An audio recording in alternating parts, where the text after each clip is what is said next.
নবীজির জুতো মুবারক একজন ইহুদির বাচ্চা সন্তান নিয়ে বুকের মধ্যে লাগাই রাখত। একটা দিন যখন নবীজির রহমাতুল লিল আলামিন খবর পেয়েছেন ও ছেলেটা অসুস্থ, নবীজি সবকিছুকে ফেলে ওই ছেলেকে দেখার জন্য চলে গিয়েছেন। সুবহানাল্লাহ। যাওয়ার পরে নবী বুঝতে পারলেন তার আর দুনিয়ার ভিসা বেশিক্ষণ নাই।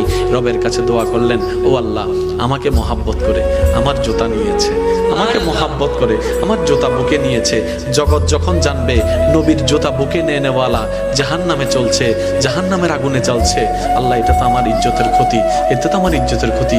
তুমি না বলেছো ওয়ারাফানা লাকা যিকরাক, তুমি তো বলেছো ওয়ালা সাওফা ইউতিকা রাব্বুকা ফাতারদা, তুমি তো আমাকে বলেছো ওয়ামা আরসালনাকা ইল্লা রাহমাতাল লিল আলামিন।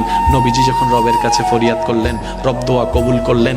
আল্লাহ তাআলা রাসূলকে নির্দেশ দিলেন, আপনি ওকে কালিমা পড়তে পড়েন। সে কালিমা পড়তে দেরি, ইন্তেকাল হতে দেরি হবে না, ইন্তেকাল হতে দেরি, জান্নাত দিতে দেরি হবে না। সুবহানাল্লাহ।